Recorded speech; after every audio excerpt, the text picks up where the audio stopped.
Welcome to episode 1 of the stand-up. Sometimes you just got to keep it moving. And so, Mike and I are thinking about new ways of trying to build in public and share all the wonderful things that we're trying to execute on here at Cause of a Kind. And, one of those things is going to be a new version of the Strictly From Nowhere podcast. And so welcome to the stand-up, where Mike and I are going to try and meet daily. It's pretty ambitious, but we're going to try and talk about what we did yesterday, what we have planned for today, and what's coming down the pipeline. And today's a great day. Why not start it today? It's January the 2nd. This is episode 1. Name of this episode, I gave it the title of Grow or Die, because I'm tired of kind of staying relatively stagnant and only growing by 10%, even though margins are insane. And so we're trying to figure out new ways. And so let's burn it down, as we always do with the stand-up. Let me tell you a little bit about what we got going on, and then, you'll pepper in some color, buddy. But we ended the year doing a whole bunch of different things. We are launching our first SaaS product into the world called Fin Forecasting. You can explain a little bit about what that is. We also have created, for the first time, a lead generation tool, which you can tell a little bit about the secret sauce about that one as well, if you would like. We are also recreating this podcast. We've also made some new hires coming into the new year. We got a lot of stuff that's going on. First and foremost, I don't know where you want to start. You've got Code Dojo that's launching next week. You just put out something open source, a gem for Ruby on Rails.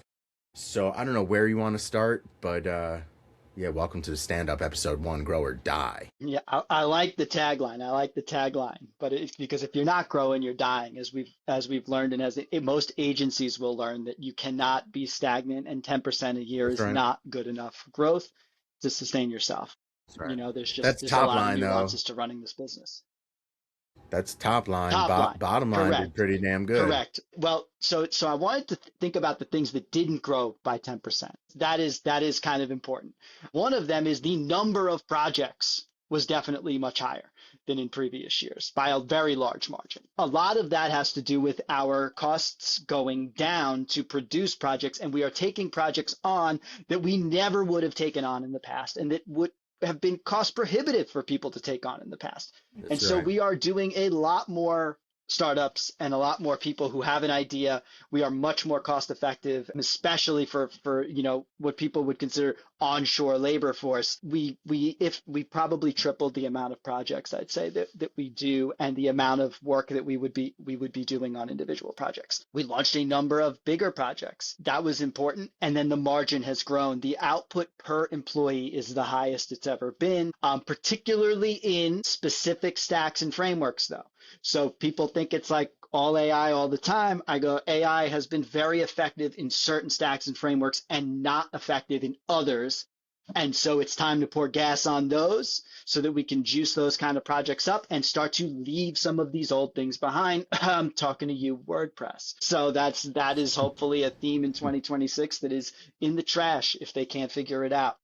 And Webflow also being one of those as well. Any drag and drop tool really is, the numbers don't lie. And so then that brings me to the final piece here, and you mentioned is Fin Forecasting. We have revamped that to become not just a forecasting tool, but that is now a project management and forecasting tool that's going to tie your project management, your employee hours, and all sorts of good metrics to your project. So finance and project management, there's no tool that brings these two things together, and it's been a constant pain point for us.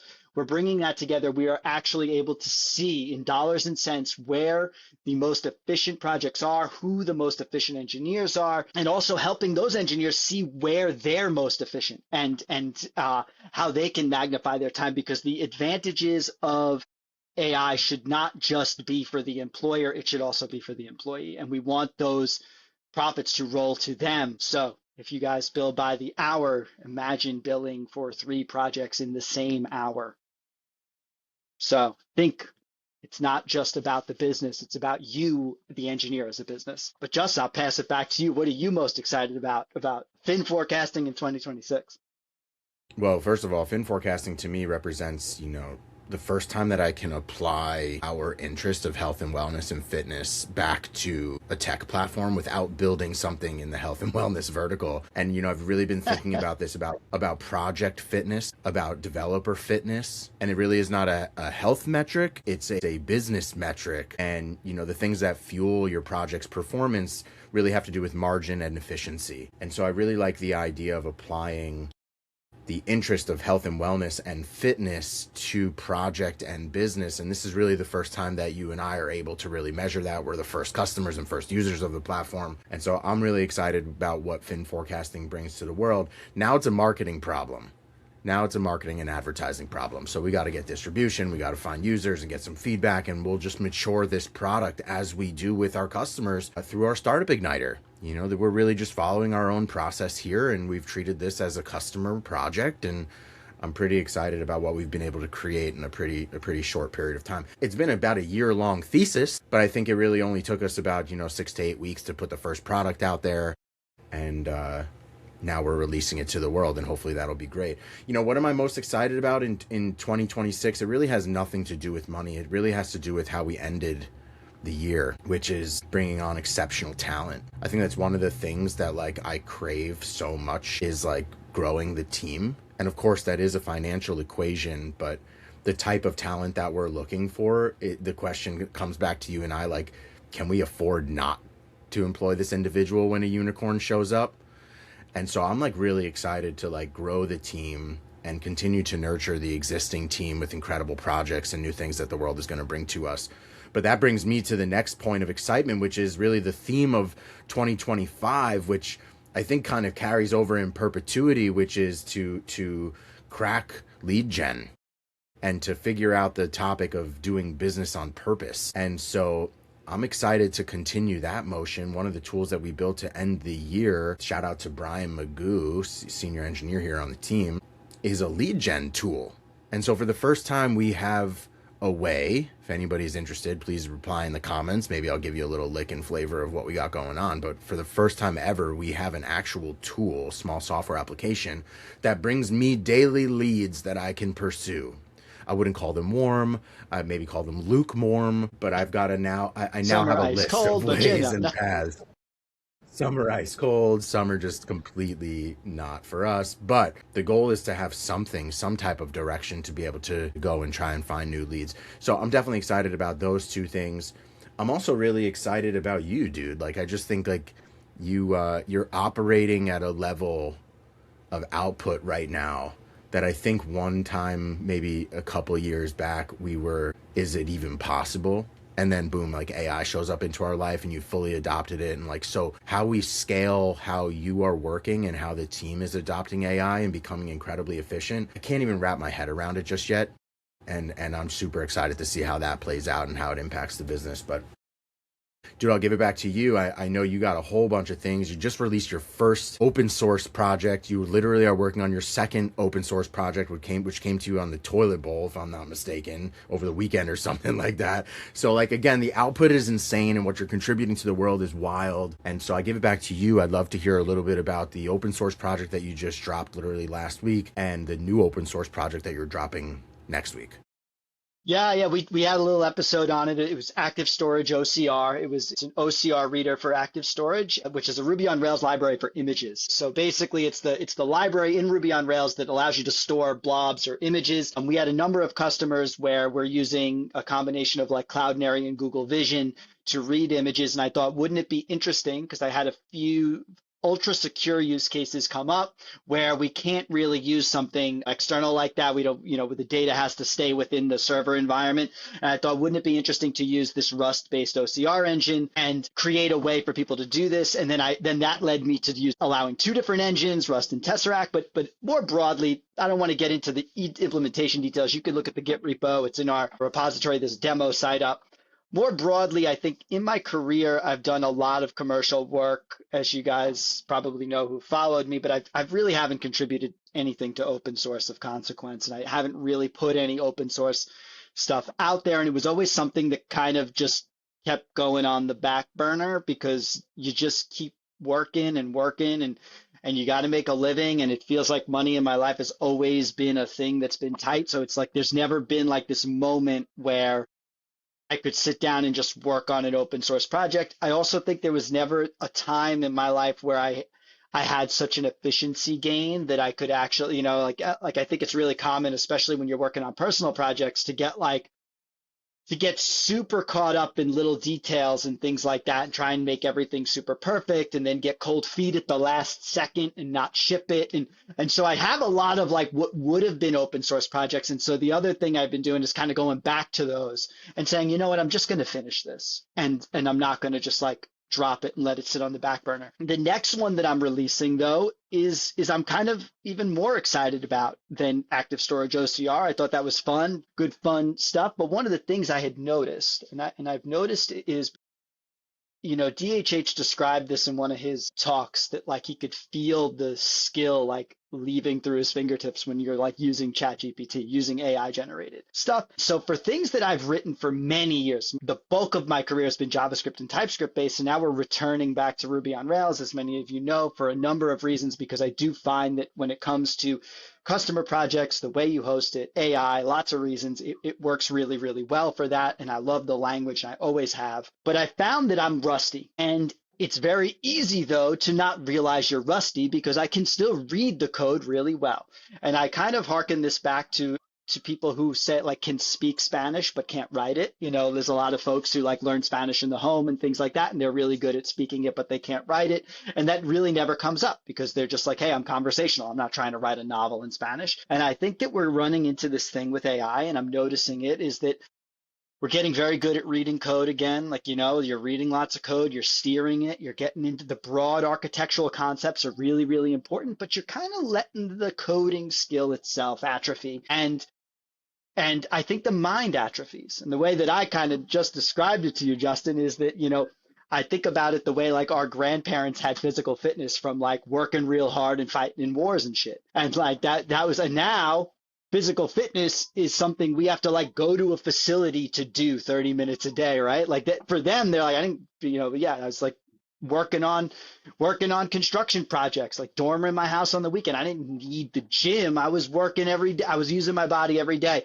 And then suddenly knowledge work starts to take over, and we're all doing knowledge work, and we have to do physical fitness. And so I think of the same thing now with our mental fitness around AI, that we have got to take the time to practice. Even if you are a master of a thing, like a black belt in jujitsu still goes to the dojo and practices and maintains their fitness. They don't just stop practicing. They don't stop training. And so I created something called the Code Dojo. It is not released. You all should stay tuned on Monday, because when we do the stand-up on Monday, it will be out. I've been using it all morning. It works really well. It's actually remarkably simple, but it's a way for Claude Code in a repository to basically train you in whatever you want to train. You want to learn SQL, you want to learn Ruby, you want to take something, you should do the things you're already good at so you stay good at them, and you should do things that you want to learn that are fresh and just start, or that stuff that you've just avoided your whole career, that you were like, I just never quite learned that thing.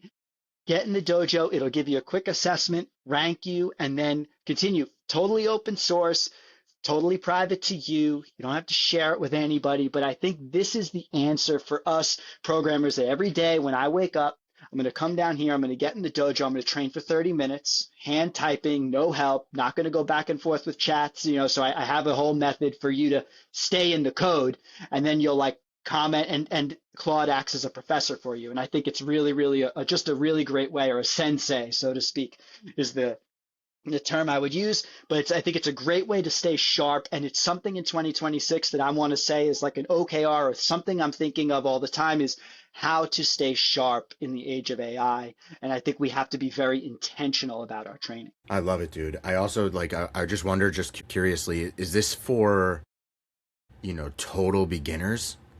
Or is this for somebody who's got interest and wants to learn new stuff on compounding knowledge that they have? Like, who is this right for? So I think the only knowledge you need to start this off is you need to know how to use like GitHub, like a terminal. You need to be able to open a terminal and like clone a Git repository. That's it. And I'm even building a quick bash script so you could just it'll set the whole thing up for you. If you have an IDE you like, that's kind of it, or it's just side by side. One terminal will run Claude Code, the other is going to be your IDE. That's really all you need to be able to do this. And it will really work. So I think if you have like zero coding knowledge, I would be very interested. Like I think I could get you set up and then you could just like work with it like once you were initially set up. But it'll be interesting to see people's use cases. Like if you just get set up and you say like, hey, I'm a total beginner to web development. That's what I want to learn. Like I started with I want to learn a programming language, but there's no reason you couldn't use the dojo to learn other things or combos of things. So I'm really interested to see how people like combine it together and like, is it broad topics versus languages? How do they do this? But it's like the beauty of non-deterministic programming, man. Like that's really the theme, is like the idea that it creates the lesson on the fly. So you'll never know what the next lesson is, and no two people are going to get the same lesson. And it's just I feel like it's just like jujitsu. No opponent is the same. It's like rock climbing. No wall is exactly the same. You learn skills for one climb, and then you have to go to the next and hope that they transition over or pick up new ones. So it's constantly evolving. And this is very much what professional programming is like. It's not watching a video course and doing problems on the side and running little tests. And it's things come at you and you have to solve them. And then if you get them wrong, we want to kind of find a way for it to feel super fluid. And this is kind of like having a professor right next to you. So I'm also excited for like the implication of what this could apply to in the education space in general. But it is open source. I just want people to use it. I want people to level up, and I want our people. We have people here that are really experts in some of those technologies I want to throw in the trash that I think could learn other things and be up to speed super quickly with a tool like this. So I had them in mind also, because I just want everybody to really maintain their mastery. I love it, dude. And it's really beneficial. And I think it all comes back into the theme of today's episode, which is grow or die. If you're not growing, you possibly could be dying. And so these are all ways that we're thinking about increasing our surface area for luck. It gives me a huge amount of things to be able to distribute into the world, things to talk about. I always like to find a way to be valuable conversationally to anybody that we impact and walk into. And so everything that we've just been talking about really kind of just increases the surface area for conversation with people, which by proxy increases surface area for luck as a service provider. And so I'm just excited that we're continuing to forge forward. We really don't talk a lot about money. We can always kind of talk about that scenario, especially if anybody's interested. We've got plenty of war stories on how to maintain cash and positivity and trying to keep your head on straight when things look a little bleak, and all sorts of things to worry about for that. But, the theme always for us is really forward to extraordinary. And so everything that we're really doing is kind of not really forgetting about the past, but compounding our experience from the past. And we really don't stay in a position of complacency or, where progress is not being made at all times.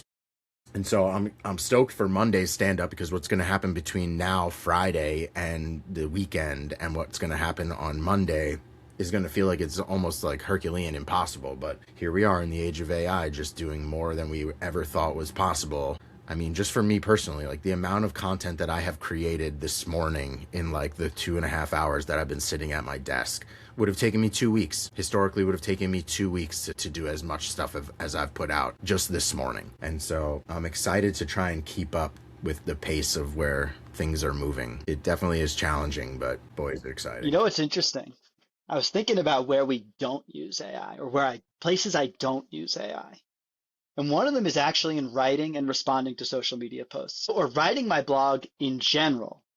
I don't use AI at all. Now I've used it to help with tutorials. So like I put some tutorials up on dev.to.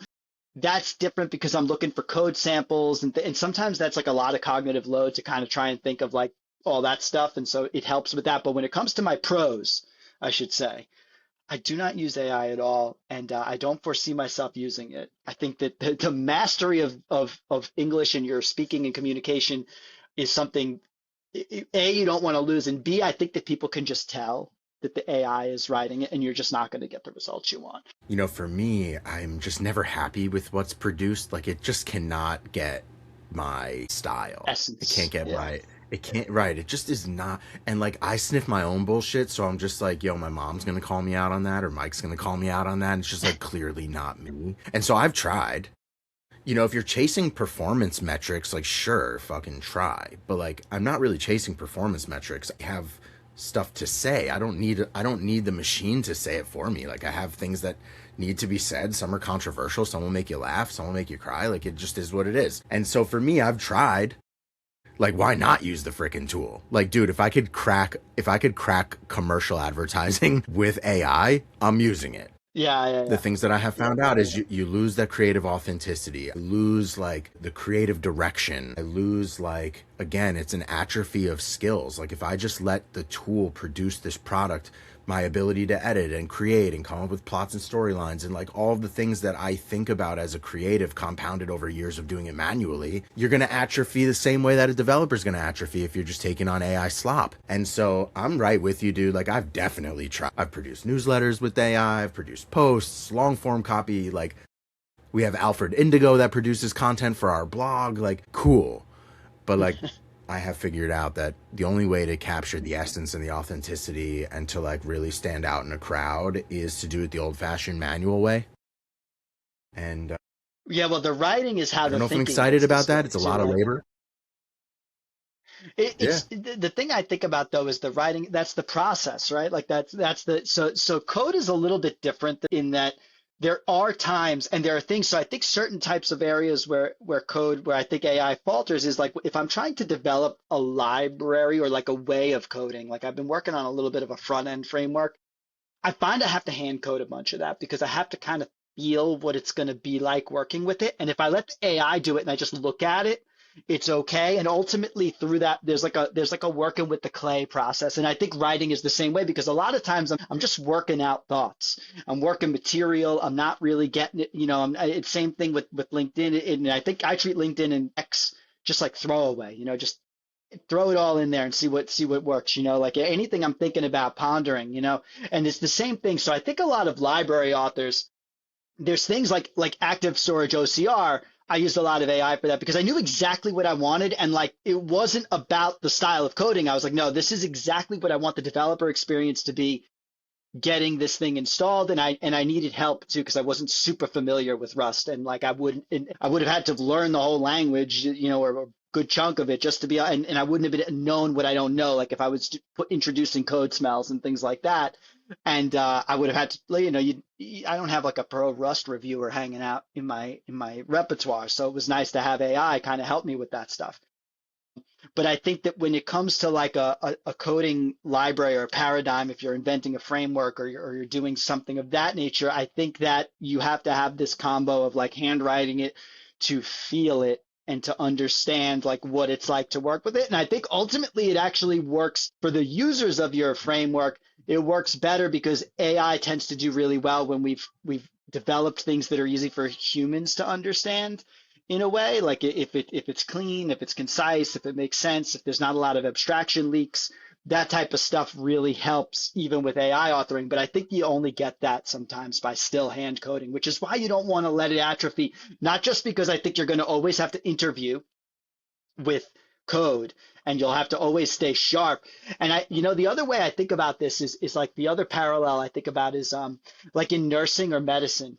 You may get recertified for like CPR, for instance. That's a very simple one, but some of these machines and stuff, like my mother was a nurse, you got to recertify. And you don't use it the whole year unless somebody comes in with that condition. And at the end of the year, you got to recertify. So you got to go back to the book and you refresh it. And I think that like as programmers, like we always use the interview, like getting laid off and having to interview is like your recertification. So you're like, let me get cracking the code interview. I'm going to start doing leak code, all these out. And then you go through a curve of despair where you get like angry. You're like, fuck, I got to learn all this shit that I'm never going to use on the job. And then you got to come back and then you learn it all. You pass the interview and then you forget it all again. I think you got to think about that as like a thing, as like a recert. I think about it like that, the recertification process. Like every year you got to go back and, hey, I'm going to go study the algorithm. I'm going to make sure that I could still do a quick sort and things like that, just for, again, mental agility. The way somebody's like, oh, can you still do the Rubik's Cube? Like, like that. Sometimes it's not always about like productivity. It's just about, can you still do it? So I also look at it from like not even a developer's perspective, but if you're not handwriting the presentation, let's just say you're giving a quarterly business review to a customer, or you want to give a presentation internally to stakeholders at your job. Man, I always found it super difficult if I don't create every inch of that presentation. I find it very difficult to hold the narrative, to host the presentation and speak through it. And so while you're using tools of efficiency, I think that's great, but you actually like shortcut the true essence of creation, which is like, I didn't make this from 0 to 1. And so it wasn't my train of thought. I didn't stitch together the story, the little show notes that I might put in that presentation or something. You just lose a little bit of that. And so for someone that's made a career off of doing presentations and having conversations and hosting those types of mediums, if you're not curating that conversation, the amount of times that you just don't have the answer, or that you stumble, or you fill it with bullshit or whatever. So I think that when we talk about the pursuit of mastery and continuing to sharpen your skills and hone, like, there is a place to use this type of acceleration, but it also is important to sharpen the axe. And so I think that this is a big theme, especially here internally, is like, sure, while I want the efficiency out of the team and our customers expect the speed that we're doing without the loss of quality, I think that also separates, I look at different levels of, let's call them programmers or coders. There's developers, then there's engineers, then there's architects. Like, I just look at, maybe I'm just minimizing it a little bit, but I look at the level and like, what level are you in pursuit of? If you're just going to be a code jockey and you just like, your old job was just copying and pasting from Substack or something like that, cool. That's what your achievement will be, and you'll just change your source, and like, that's helpful. But like, if you're trying to pursue a true career as an engineer, a true problem solver, like the ability to think dynamically outside of the tooling, like, how would I solve this if the internet went away tomorrow? Would my job even matter? And so I think about this as like the pursuit. You still have to be able to handcraft. While you could buy a modular home, it's still really dope if you know how to build your own home. Like, build this office from scratch, from nothing. I did it myself. I could have had someone fabricate it and just drop it off and it would have worked, but I built it myself, literally from the ground up, foundation up. And so I think practicing those skills, whether it's ridiculous or not, I think that definitely is a theme, is to stay as sharp as possible, even while you're using the efficiencies of today. Well, dude. Yeah, this was a theme before. It was. It's kind of always been. Yeah, well, the expert beginner. We talked about this idea of the expert beginner, right? The people who've been in the industry for like 10 years but never leveled up. Mm-hmm. That's still like a thing. And now I think that everybody's level kind of could be enhanced, but like, you're still going to have that. And I think that you still, from a career perspective, I see a lot of folks where they're kind of worried, or they're blaming the tooling for what's happening, or let's say they've had a stroke of bad luck and they're blaming the tooling, and it's not that. And it's a hard conversation to have, I think, for folks. It's like, hey, you've failed to level up, and that's starting to show. And sometimes you get stuck at in a job too. Like, you could actually get stuck in a job doing the same thing, never leveling up, and then suddenly find yourself in a position where you're like, oh crap, like, I didn't learn anything new, and I feel out of date. And the thing I would encourage people is to like, let that feeling leave quickly, and you can level yourself up now with amazing tools. But I think you were going to go to the next thing, which is sort of like the future and predictions and all that good stuff. Yeah, I think today's episode is probably just a little long. It's the first episode of this new series, and so we'll let it carry on for a little while longer. Typically, these should just be 15 to 20-minute snapshots. What you work on yesterday, what you're working on today. We're going to change the course for the rest of the week or month or whatever it's going to be. But I think as we think about our goals and we think about growth, I think you and I together, we have three different categories that we need to give a little energy to. One is our operations and delivery side. I call that your side of the house. The other one is our business development side. We'll call that my side of the house. And then the other one is the brand.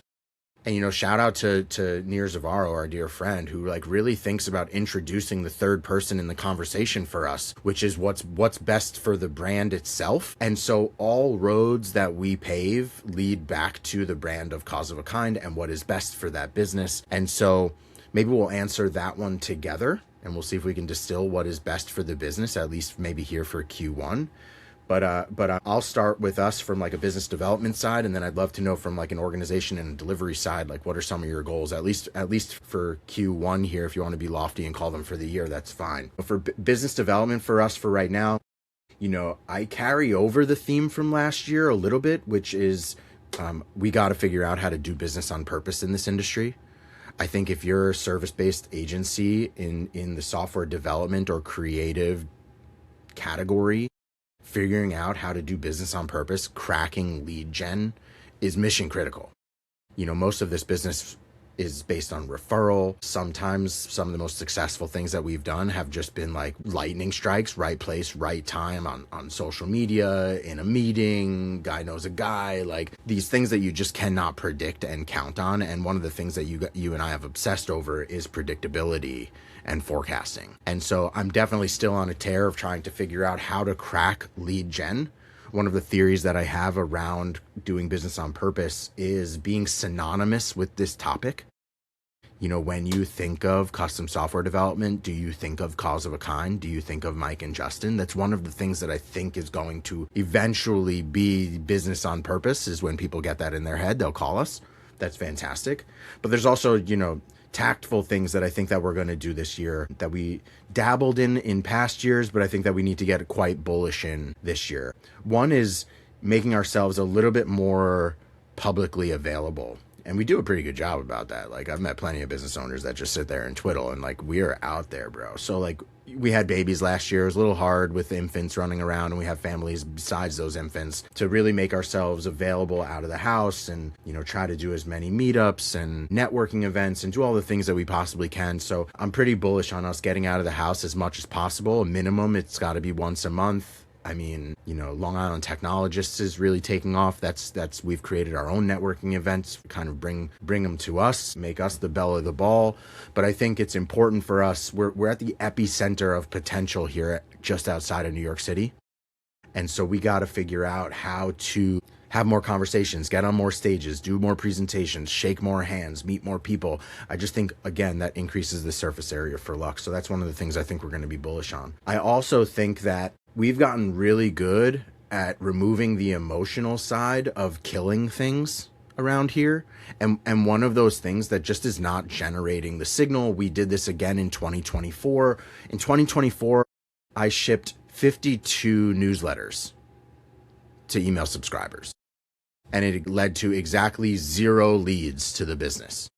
And so while it was an emotional departure for me to be like, fuck, I put 52 weeks into trying to figure this out. I did it manually in 2024. We didn't have ChatGPT was just coming out. So like, I really did all that shit manually. It was a labor of love. I tried different formats. It just didn't freaking converted to subscribers, but it didn't convert to paying customers. And so that was a tough departure to like kill that cadence. The next tough departure that I have to face as far as business development goes is the Strictly From Nowhere podcast in the original form that we created it in, which is interviewing business owners, founders, entrepreneurs, operators, and their trials and tribulations from zero to market. And while I love that and I'm passionate about it and will continue to have those episodes if they're valuable, it hasn't produced the numbers that I would have loved. Again, super increase in subscribers on YouTube and across social media. We are now known for this podcast. So when I meet people randomly in the street, they'll be like, oh, I know Strictly From Nowhere. I saw that episode with XYZ guest. That's cool. But where are the calling customers? I think it's led to maybe 2 leads and maybe 1 paying customer. It's just not enough volume for the amount of work that goes into it. So again, we're pivoting all sorts of things. You can't just keep doing the same thing over and over. It's the definition of insanity. And so this is about progression. And so I'm excited about all the things that we know lead to distribution. Like, I know that there are podcasts out there that are generating incredible success for the host. And we just need to find that path. The conversations that we were having were not monetizing. I wasn't finding significant sponsors for episodes. The quality of guests is incredible, but I wasn't happening on my side, which is to find sponsors and distribution and have it be a lead gen source and all of those things. So like, you just have to think a little bit critically about how you continue to do something that's not necessarily producing the signals. So I got good and bad stuff that I'm really looking forward to. I think this is the year that we kind of get back to how I began my career in sales, which is cold door knocking, like just putting your armor on, going out, shaking hands, meeting people, dare I say cold calling and trying to get past guard dogs and figure out decision makers at companies and businesses that we know we service really, really well. And so this is really going to be a year of trying all sorts of creative things to try and figure out the formula to crack business development and doing business on purpose. And, I think this is also the year of us doing business passively, which I think is really different from what we've done in years past. What I mean by passively is we're releasing SaaS products into the world. I hope and pray that the things that we do for our customers, the things that we have done professionally, can now work for our own product. They work for other people's products. Maybe it'll work for our product. And so to me, like, to see dollar signs cha-chinging every day of the week just coming in from Stripe, you've been paid, you've been paid, you've been paid. That's just like a new venture for us, a new advent that we have not scratched for ourselves just yet. So I'm very excited about all the different ways that increase our surface area of luck, try to crack business, and are going to offer us the opportunity for passive potential here at the business. That was a rant. No, but that's your freaking stand up, what you're doing in 2026. And so listen, I'm gonna have a rant too. I mean, it is so on the production side, I think that some of the themes are carrying over. You alluded to some but didn't go into it, but I'll tell you my big theme, the biggest difficulty I've had, the biggest difficulty we've had for the last 4 years that we keep trying to crack is I have to reckon with this. I cannot be developing software for our customers. Not with AI, not with anything. I cannot be writing one line of code for our customers anymore. I'm not doing that today. So for those of you watching this and you're thinking, Mike's working on my project, what the hell? The goal for 2026 it's always been free the CTO. When you run an agency, you'll learn this, and I think some of you may know this, is that one of the easiest ways to keep money in the business is to have the founder do the work. And it's not a true profitability because you're basically saving money by doing the work yourself and doing it usually below market rate. And AI has allowed me to do a lot more work, but AI does not work by itself. I've learned this, and many of you are learning this. Every single developer can do more work, but you must have a developer. And Coke has not been able to afford the amount of talent we need to replace me and move me to some other position, right? Which would be maybe a traditional CTO spot, but also only doing kind of architect type and managing type duties, but maybe that also doesn't make me happy, which is part of the reason we haven't grown the organization into that. But where could I be placing my time better? And I think about the marketing and the brand side of things and what you talk about, which is business on purpose. And one of the things we learned from the podcast is the podcasts that seem to perform the best do feature developers, myself and the development team. That is what people want to hear from us about. And people want to hear that stuff. And so what happens is I write a bunch of social media. I get really busy with work. I stop writing social media. I write a couple of good newsletters. I stop writing. And what's kind of interesting is I have writing out there that is actually seeing success now that's sometimes like years old. And so I'm starting to realize that the content game is compounding, and sometimes you don't see the immediate success of it right away. But I think that the company needs me to be more of the thought leader, the CTO.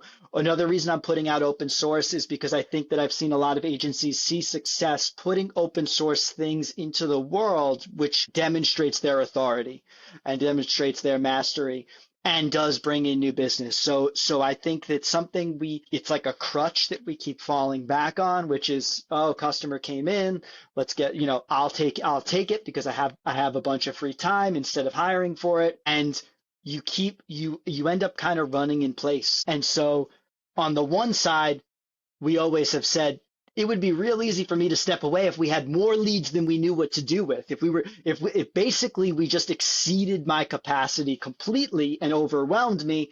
But what ends up happening is as an agency, you look a little like this. So our goals go hand in hand. you need the lead gen and the agency to be growing like this, and I need to be sunsetting myself on client projects at the same rate. And if we can get those two things right together, I think that we're going to compound the growth, which the quote unquote, what we heard last week, jumping the S curve, which is you have this growth and then you flatten out and you have to take a big risk to jump that S curve.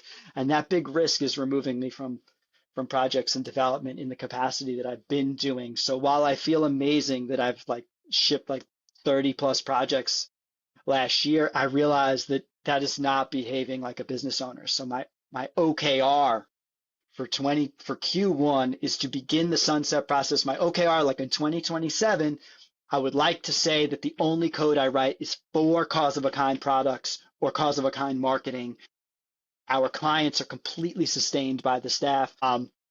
And Coke as itself. And so that I'm giving myself that goal this year. It goes hand in hand with lead gen. My hope is that some of the stuff I'm putting out helps with the lead gen stuff. And it's hard. It's just a hard thing as like a creator, to step away, because I see we get so many projects that I'm so interested in also. And even as fractional CTO, I come in and I can't help but like want to do the hard stuff sometimes. Having been a lead engineer at a bigger company, one of the best things you can do as an engineering lead is give your hard projects to new blood, to younger folks, to people who need it, because it keeps them interested, it levels them up. It's just when the finances, when you're a lead engineer at a big company, you don't think about the money at all. It's just like the budget that's all out the window. When you're a small company and everything's so tight, you're trying to make payroll, you're trying to do all these things, you end up kind of getting back into the workhorse. So I think that's my big challenge. My other big challenge now is I want to release something a week, something every week.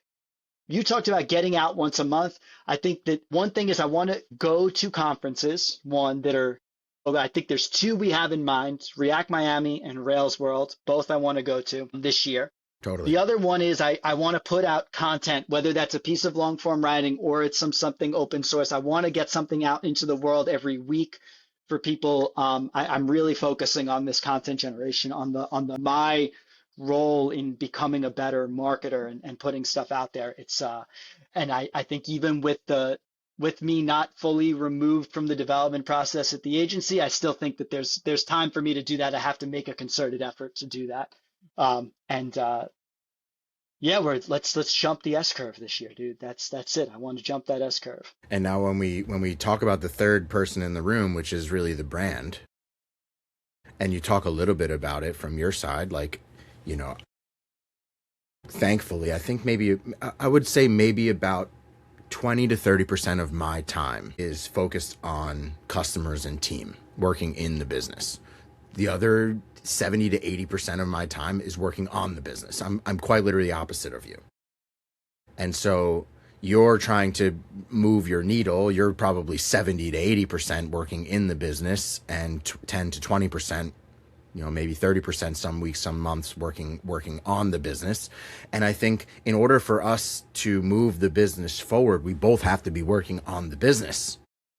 And because both of our knowledge and our experience and our minds and creativity working together towards moving the business forward is a different exercise that, like in the past, we really have not given time to. Now, if I just think about the business as the third partner in this equation, what are some of the things that we can empower or set as goals for the business? One of those things, I think, is project and financial health. Like, the business requires us to maintain profitability at all costs.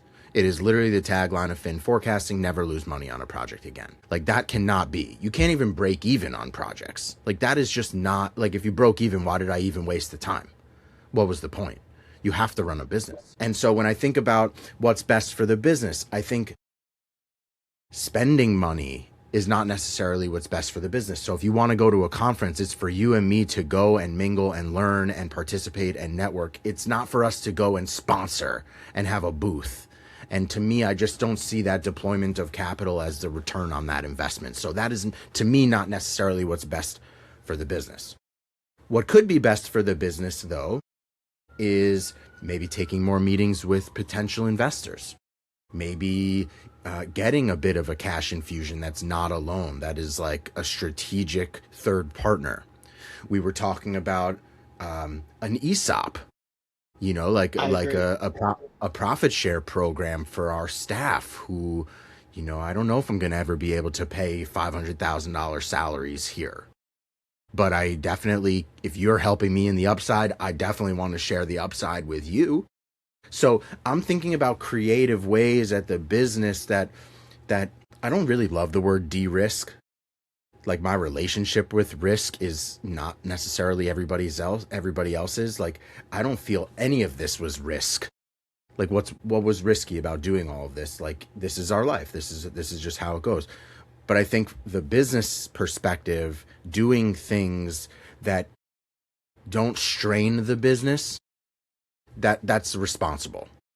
And so the risky thing for the business is to just ride on margin, to ride on profitability, to ride the very thin line of upside down. And so to me, what I think is best for the business is how do you do strategic things that are tried and true, that give us an advantage, that allow us to grow in efficient ways rather than the slow and organic. It's not something we're going to solve today, but I do think that one of the big things that we should consider as a goal for 2026 is strategic fundraising. And I don't really even know how that's going to work or where we're going to go for that. But I do think like we run an exceptionally healthy business, an exceptionally profitable business. It would be very attractive to somebody's multiple. And I just think like, why not? You know, maybe there's a merger or an acquisition in there for strategic additional services or partners or people we just rock with. So I'm just thinking big picture. Yes, we want to grow. We definitely are not staying still. You can do that organically, one customer at a time, one lead at a time, or you can do this at like macro big business boy. But that certainly requires that you're released from the commitment to client work, because there are going to be days where like you're not able to touch a client at all because we're working towards a freaking fundraise and you and I are bouncing around from investor conversation to investor conversation and there's no time for work. So this all comes back to what is the best thing for the business is we have to be focusing at least 80% of our time consistently on the growth of the business and the relationships that are attached to it, is my opinion. No, I think you hit it perfectly. I don't even have anything to add. Like I think that the talking about the ESOP is something, I think that could be very appealing to developers. And I'll throw it out there now. I've worked at startups before. I have one startup I'm still sitting on the stock for. You buy the stock when you leave and you just wait Me too. until they Me sell. too. But ESOP is a little bit different in that we're an LLC. We would not be able to issue you shares like that. But there are some advantages to things like phantom stock, which would be you would get a payout every quarter on the profitability of the business in real time in non-deflated dollars, right? There's no better time than to collect the money than it is today, right? It's not being eaten. So I think that for a certain type of engineer, and I think you use the word de-risk. It's not a de-risk for us. It's spreading the risk. It's saying, hey, there is a risk to running an agency and working at an agency. That risk is a lack of customers, right? If we keep a steady flow of customers and you guys complete projects on time, you will see a dividend from that and it will far exceed whatever salary or hourly rate we could give you. Like the problem is I can't guarantee people an hourly rate because we've been down here is what if you have a down month?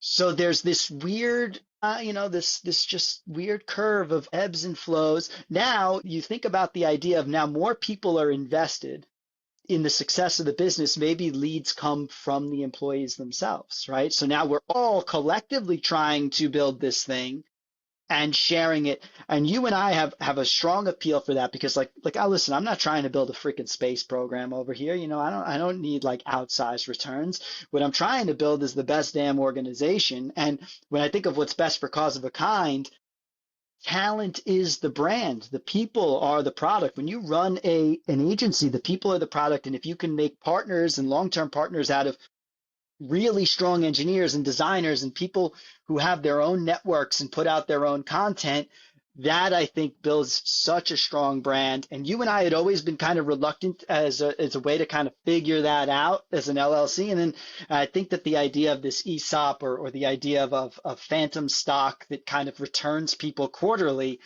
becomes just a part of their salary. And then of course, we all run the risk, just like you and I run the risk of like no leads closed for 3 months or something.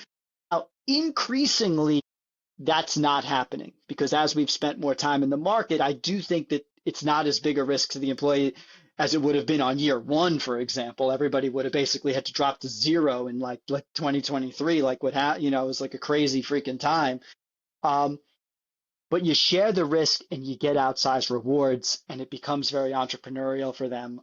So I think it's a really interesting way for an agency to grow and to really consider it. So I think that in terms of growing the brand, long story short, yes to ESOP, yes to spending 80% of our time working on the business, if not 100% of our time working on the business. I've said it before, like I don't want to own a job.